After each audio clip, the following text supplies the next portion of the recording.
Hi, welcome to another children's book story reading by a presidential candidate in the 2024 presidential election process. My name is Susan B. Lochocki, and I am running for president. And I'm also here to share with you a book that I used to read to my daughter when she was younger and growing up. And I just love the stories in it, so I want to talk to you about it and tell you a story today. It's from a book called Treasury of Virtues, and the subtitle is Stories to Grow On. And it says the key to raising a good child is caring, sharing, loving, learning, and reading. And I agree with all of that. So today's story is one about responsibility. It's called The Bell of Atri. Atri. A Tale of Responsibility by, illustrated by Jon Goodell, adapted by Sarah Toast. So again, my image is always backwards, so you can't really read the words, but you can see the pictures. And in that picture was a barn and a horse, so let's see what it's going to be about. And because my camera is set on a mirror image, and so all words are backwards. Sorry about that. Long ago, in a little town called Atri, smack dab in the center of town, there hung a bronze bell. The townspeople called it the Bell of Justice. It was no ordinary bell. It was rung on holidays or the mayor's birthday. This bell was to be rung only when someone who had been treated unfairly needed help to right the wrong. The people of Atri were proud of their bell. They kept it polished so bright that it looked like gold in the shining sun. Anyone, rich or poor, young or old, tall or short, could pull on the long rope and ring the bell to have their story heard. When the mayor heard the bell ring, he would put on his special robe and call for his assistant. All the people would gather in the town square to see how the mayor set things right again.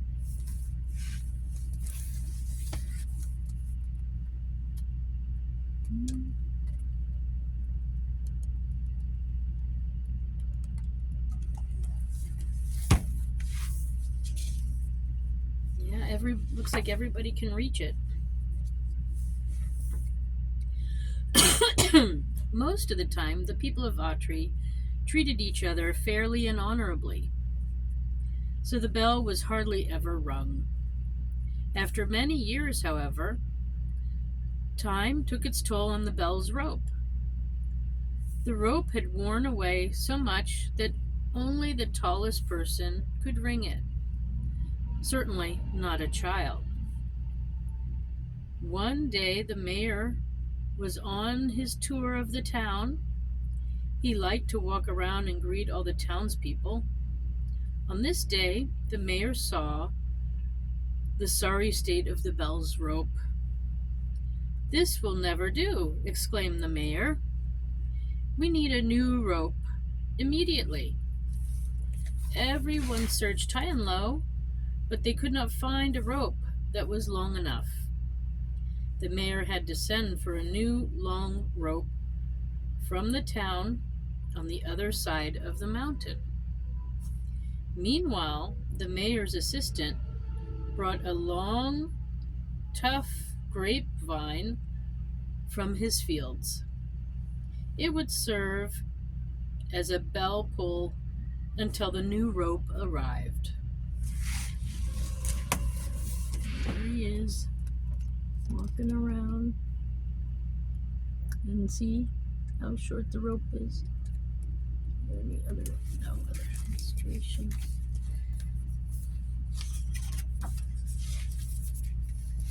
On a farm just outside the city limits lived an old knight. His glory days on the field of battle were long since over. Now he spent his time out on the farm. The knight had once owned beautiful horses and hunting dogs, for he had taken great delight in hunting foxes and deer. Now the old knight hardly ever hunted. He had sold his dogs and all his horses but one.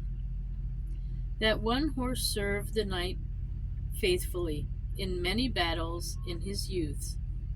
So the knight kept the horse for when he had to make a fine appearance at a festival or in a holiday parade. Although the knight had plenty of money, he no longer was willing to spend it to take proper care of his farm or his one horse. He preferred to spend his time sitting at his stable and counting his money instead. There's a little illustration of his old knight outfit.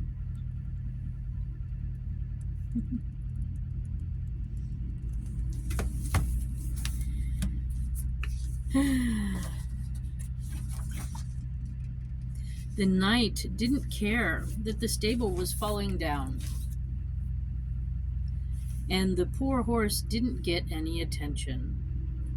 The day finally came when the old knight wouldn't even buy his horse enough food to eat. The horse tried not to make too much fuss, but his tummy was empty. The knight decided not to keep the horse any longer. He opened the pasture gate and sent the horse out to wander the countryside. It was a hot summer, and the sun had dried up the grass. The horse did not understand what was happening. He only knew he was hungry. When he couldn't find enough to eat at the side of the road, he didn't know what to do. The hungry horse went from farm to farm looking for something to eat, but there were fences around the fields. The horse could not reach any of the hay or the fresh grass. He just kept walking.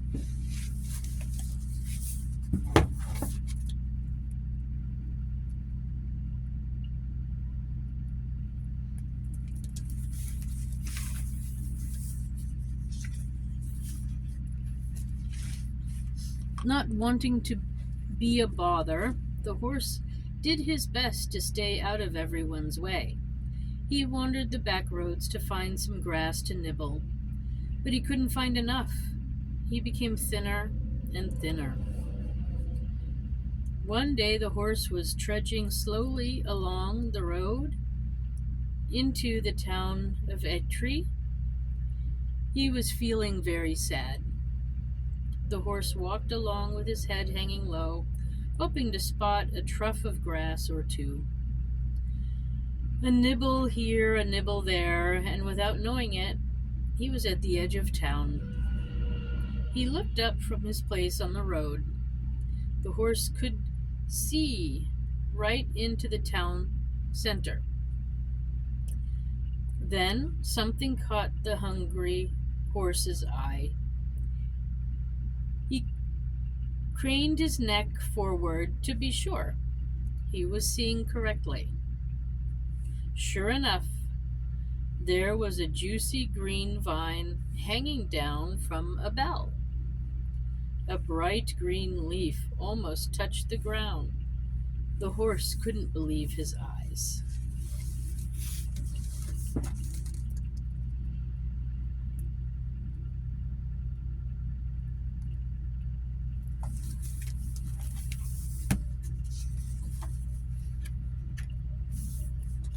The bright leaf looked especially delicious to the hungry horse.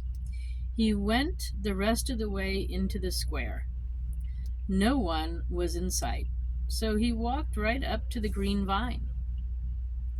He took the lowest leaf in his mouth, closed his eyes, and began to chew. The leaf was so tender, and it tasted so good. He couldn't remember the last time he eaten anything so delicious. The hungry horse then worked his way up the vine to the next leaf and ate that. He began eating faster. When the horse had finished eating the leaves within reach, he began to pull on the vine so he could reach the leaves that were higher up. When the old horse pulled on the vine, the bell of Atri rang out, loud and clear. It seemed to say, "Ding dong." The knight did wrong. So here is one of the yummy leaves, and then let's see, the horse. People noticing.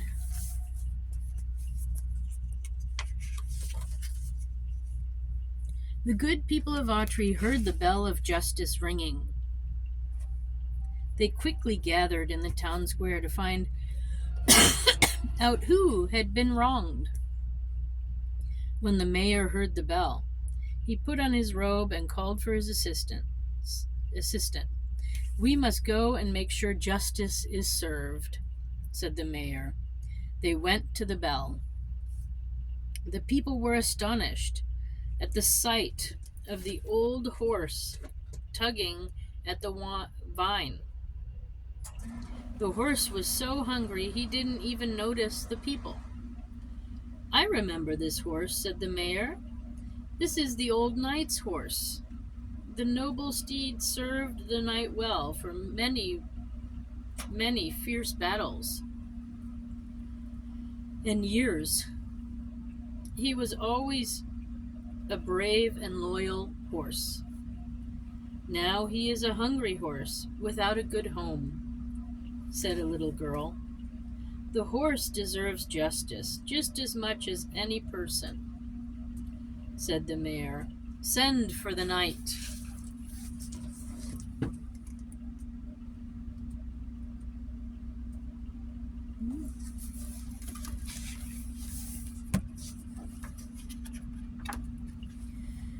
The knight was brought to the square.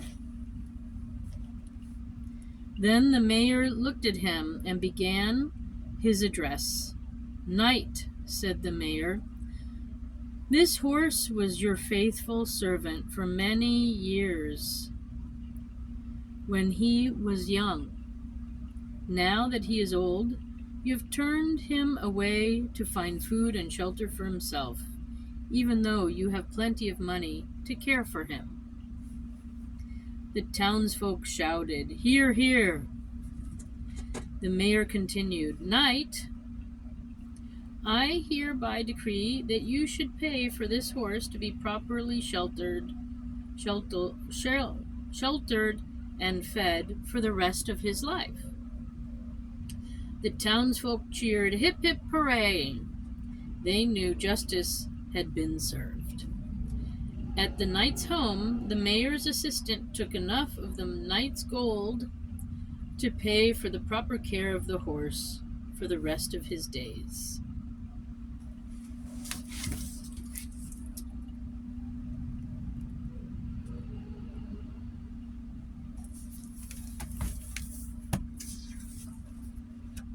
The people of Atri used some of the knight's money to build a new stable for the horse.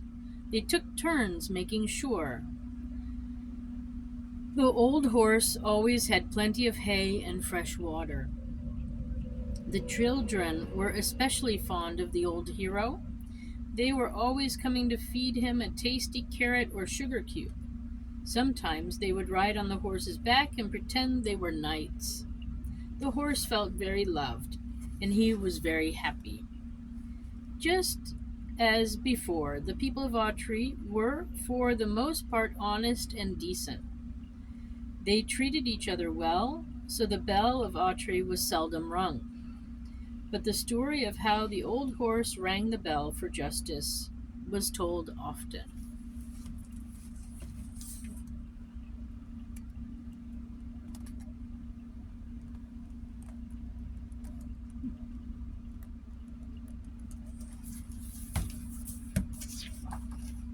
The end. Then this is one to grow on, and it's about responsibility. The horse had served the knight well for a long time, and now it was the knight's responsibility to take good care of the horse. A person whose life has been made better by the acts of another should help the other person when help is needed. We all have a responsibility to each other. Let me repeat that. We all have a responsibility to each other. Returning care or helping someone brings a sense of joy and strength to the helper. Think of a time someone has helped you. Is there someone you can help? Keep your eyes open for the chance to pitch in and help someone out. It feels good to be responsible. I'm going to repeat that too. It feels good to be responsible. So there we go. Being responsible. It's important. We have a responsibility to each other, to ourselves also, and to the planet. So, like I said, this is one of my favorite little children's book stories. It's a whole bunch of them, and I'm slowly going through each one and trying to release them on Saturday mornings so that families can watch them together, or at least the children can tune in and watch them. So I hope you enjoyed the children's book story today. I enjoyed reading it to you, and I wish you a nice Saturday. My name is Susan B. Lochocki. I am a presidential candidate in the 2024 presidential election, and if you're interested, you can follow me on Facebook, or I should be up on Twitter soon again. I do have Twitter pages already, but I'm not really active there. But my website is Susan4USA. That's Susan, the number 4, USA.com. And you can find out more about me there. All right. Thanks for stopping by, and I wish you a wonderful weekend. Bye for now. Thanks. Take care.